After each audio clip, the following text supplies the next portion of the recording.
कला प्रवचन में आपका पुनश्च स्वागत है। दरअसल हम बहुत दिनों के बाद मिल रहे हैं। कोई बात नहीं। हमने जो पहला कला प्रवचन किया था उसका विषय था कॉन्सेप्ट इन आर्ट। ये संकल्पना क्या होती है और कला में संकल्पना का क्या महत्व है, क्यों संकल्पना से शुरुआत करनी चाहिए। इसके लिए मैंने एक क्वेश्चन किया था कि what is important in bullock art. तो उस पर विवेचन करते समय ध्यान में आया कि सबसे यदि महत्वपूर्ण कोई बात होती है उनकी कला में तो वो थी उसकी कॉन्सेप्ट, उसकी संकल्पना। लेकिन सवाल यह उठता है कि संकल्पना निर्माण कैसे होती है, इसकी शुरुआत कैसे होती है, कहाँ से आते हैं ये विचार, इसके लिए कौन जिम्मेदार है। क्या इसका और मन का कोई संबंध है, क्या इसका और बुद्धि का कोई संबंध है, क्या इसका और इमोशंस का कोई संबंध है। जब इसके बारे में हम सोचते हैं एक बहुत अलग बात हमारे सामने आती है और हम एकदम पहुंचते हैं सिगमंड फ्राइड तक। सिगमंड फ्राइड ने माइंड के बारे में बहुत सोचा कि ये मन क्या है और मन की कौन सी अवस्थाएं हैं, कितनी अवस्थाएं, कितनी अवस्थाओं में से जाना पड़ता है। एक कलाकार भी जब कॉन्सेप्ट तैयार करता है तो उसका जो मन है वो मन कैसा क्रियान्वित होता है। इसकी जो 3 अवस्थाएं हैं इसके बारे में सिगमंड फ्राइड ने कहा है कि एक तो सबकॉन्शियस माइंड होता है, दूसरा कॉन्शियस माइंड होता है और तीसरा सुपर कॉन्शियस माइंड होता है।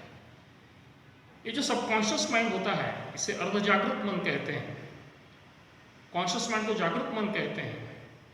तो ये जो सबकॉन्शियस माइंड होता है, इस सबकॉन्शियस माइंड में कंटिन्यूसली 24 घंटे बहुत सारी बातें चलती रहती है।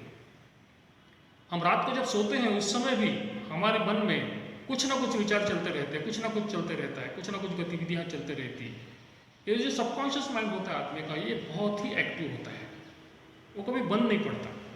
लेकिन उसमें जो भी चलते रहता है उसके पीछे कोई लॉजिक नहीं रहता, उनके पीछे कुछ तर्क नहीं रहता। अब ये जो कॉन्शियस माइंड जो हमारा होता है, जो जिसे जागरूक मन कहते हैं, और हमारा सुपर कॉन्शियस माइंड होता है जिसे अति जागरूक मन कहते हैं। तो क्या होता है इसमें, सबकॉन्शियस माइंड में जो भी बातें आती हैं उसके पीछे कोई लॉजिक नहीं रहता, लेकिन कॉन्शियस माइंड जो होता है वो लॉजिकली उसमें की कुछ बातें सिलेक्ट करता है। उसे जो लगता है कि जो 8-10 बातें या 50 बातें जो भी सबकॉन्शियस माइंड में चल रही है उसमें से एक 4-5 बातें ऐसी कौन सी है कि जिसके पीछे कोई लॉजिक है, इनको वो चुनता है कॉन्शियस माइंड। अब इनको जब वो चुनता है 8-10 ऐसी कुछ बातें होगी कि जो उसे लगती है कि वो बहुत लॉजिकली सही है, ये बनते हैं विचार। अब तो हमारे सामने 10 विचार आ गए। कॉन्शियस माइंड ने हमको लॉजिकली कैसा देखना चाहिए सिखाया, इसके कारण हमारे सामने 10 विचार आ गए। लेकिन 10 विचार से तो चलेगा नहीं, विचार तो एक ही होना।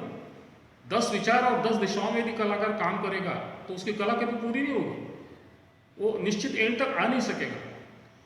डिटर्मिनेशन नाम की बात रहेगी नहीं, कॉन्फिडेंस नाम की बात रहेगी नहीं। तो फिर कैसा करना। तो हमारा जो सुपर कॉन्शियस माइंड होता है जिसे अति जागरूक मन हम कहते हैं, ये सुपर कॉन्शियस माइंड में एक सत्संग विवेक बुद्धि भी होती है।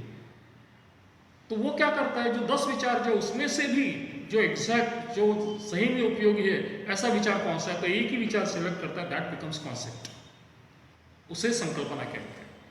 एक बार कॉन्सेप्ट निश्चित हो गई तो उसके बाद में बाकी के व्यवहार कला में अपने आप होने शुरू हो जाते हैं। इसलिए सबसे महत्वपूर्ण है कॉन्सेप्ट। लेकिन कॉन्सेप्ट की प्रक्रिया क्या है, तो सबकॉन्शियस माइंड में से कॉन्शियस माइंड में से होते हुए सुपर कॉन्शियस माइंड तक जब वो पहुंचता है तब एक कॉन्सेप्ट करके हमारा एक विचार, निश्चित विचार हमारे सामने में आता है, दैट इज कॉन्सेप्ट। और जब तक कॉन्सेप्ट हमारे सामने होती नहीं है तब तक कला का जो परफॉर्मेंस का जो एस्पेक्ट है, यानी दूसरा पार्ट, कला की जो दूसरी कंडीशन है कि परफॉर्मेंस होना चाहिए कला में, ये दूसरा पार्ट होता ही नहीं, आगे बढ़ता ही नहीं। इसलिए ये जो कॉन्सेप्ट लाने की जो प्रक्रिया है, मन के माध्यम से, मन के जो 3 अवस्थाएं हैं उनके माध्यम से जब एक कॉन्सेप्ट तैयार होती है तो उसके बाद में ही हम कला को आगे बढ़ाते हैं। इसलिए कॉन्सेप्ट जरूरी है, कॉन्सेप्ट को समझना जरूरी है, लेकिन कॉन्सेप्ट की प्रक्रिया को भी समझना जरूरी है।